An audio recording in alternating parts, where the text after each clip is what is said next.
చిన్నాళ్ళు నా కోసం నువ్వు, నీ గురించి నేను.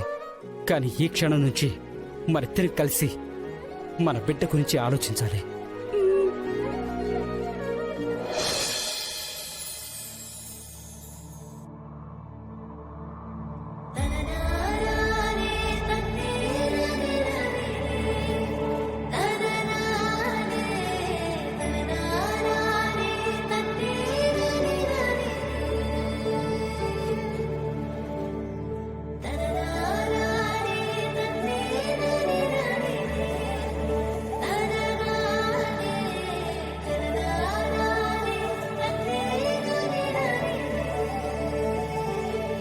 టెడ్డీ, ఏమంటున్నావు? వినబడట్లేదే.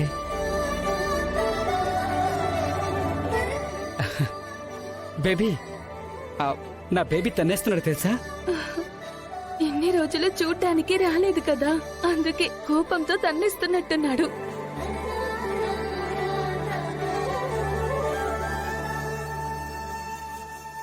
ఇక మన కష్టాలన్నీ గట్టెక్కినట్టే కీర్తి.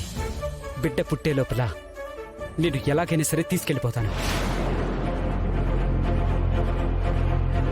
కానీ విపరీతమైన షాకింగ్ న్యూస్ గాని, బాధ పెట్టే విషయాలు కానీ చెప్పకుండా ప్రశాంతంగా ఉండేలా చూసుకోండి. లేదంటే ఆవిడ ప్రాణాలకి ప్రమాదం. ఈ లోపు అన్నయ్య కూడా బయటికి వస్తే నాకు కావాల్సింది ఏమీ లేదు. వస్తాడు కీర్తి, తులసి కోసమైనా రావాలి. నువ్వు ఇక్కడి నుంచైనా టైంకి భోంచేస్తూ మెడిసిన్స్ వాడుతూ హ్యాపీగా ఉండాలి. లేకపోతే ఊరుకునేది లేదు, సరేనా? ఏం చేస్తావేంటి? ఏం చేస్తాం? నీ విషయానికి ఒకసారి గుర్తు చేస్తుంటాం బేబీ.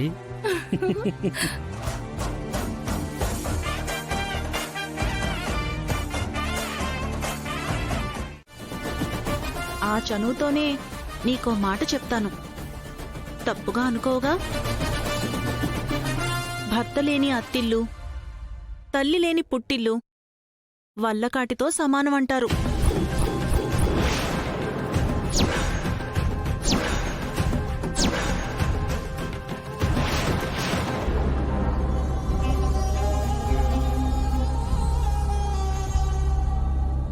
వినటానికి కష్టంగా ఉన్నా అది నిజం తులసి. నా మాట విని నువ్వింకేం ఆలోచించకుండా మీ అమ్మ వాళ్ల దగ్గరికి వెళ్ళు. అక్కడైనా నీకొంచెం ప్రశాంతంగా ఉంటుంది. పెళ్ళయ్యాక మన కష్టాలు మనమే ఎదుర్కోవాలి, మన కాపురాన్ని మనమే నిలబెట్టుకోవాలి.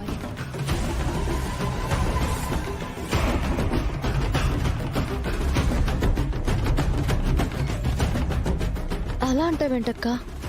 సిద్ధు ఉన్నప్పుడే నిన్ను వీళ్ళు రాజీ రంపాన పెట్టారు. అలాంటిది ఇప్పుడు ఇక వాళ్ళ అరాచకానికి అడ్డు అదుపు ఉండదు. పైగా సిద్ధు నీ వల్లే జైలుకెళ్లాడని నీ మీద చాలా కోపంగా ఉన్నారు.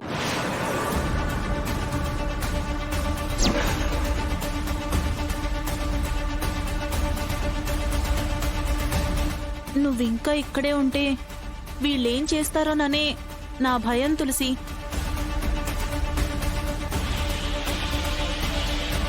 నా గురించి నాకేం భయం లేదక్క. ఏం జరిగినా ఇంట్లో ఉండే పోరాడతాను.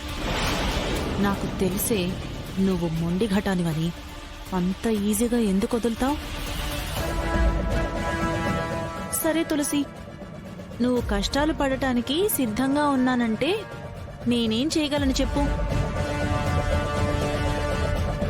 కానీ ఈ కష్టాలన్నీ ఎవరి వల్లో అదైనా ఆలోచించావా తులసి?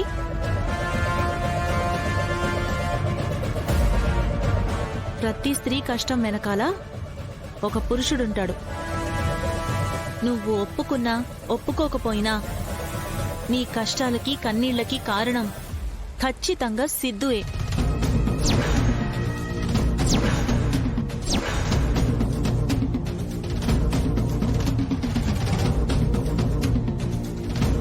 నిన్ను దక్కించుకోవడం కోసం ప్రేమ పేరుతో ఒక అమాయకుణ్ణి బలి తీసుకున్నాడంటే సిద్ధు ఎంత దుర్మార్గుడో నీకింకా అర్థం కావట్లేదా తులసి?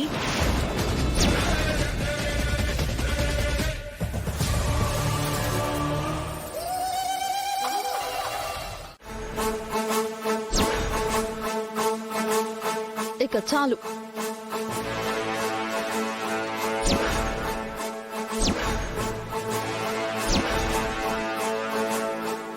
నువ్వు ఇంకొక్క మాట మాట్లాడినా నేనేం చేస్తానో నాకే తెలీదు.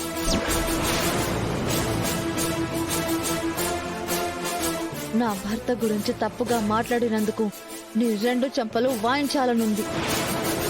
కానీ ఆగిపోయానంటే కారణం నువ్వు నాకంటే పెద్దదానివని కాదు, ఈ ఇంటి పెద్ద కోడలివని. ఇదేంటి సడన్ గా అపరకాళి అయింది? నాకు నీ అంత డబ్బు లేకపోవచ్చు, నీలా రాజకీయం తెలియకపోవచ్చు, కానీ ఎవరు ఎలాంటి వాళ్ళో నాకు బాగా తెలుసు. ఆ, అది కాదు తులసి, నేనేం చెప్పాలనుకున్నానంటే నాకు అంతా తెలుసు.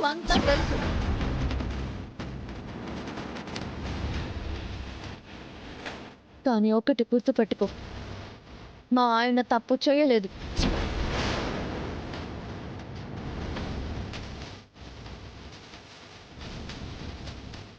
చెయ్యరు కూడా. ఎక్కడో ఏదో పొరపాటు జరిగింది, అదేంటో కనుక్కుంటాను, నిర్దోషిగా బయటికి తీసుకొస్తాను.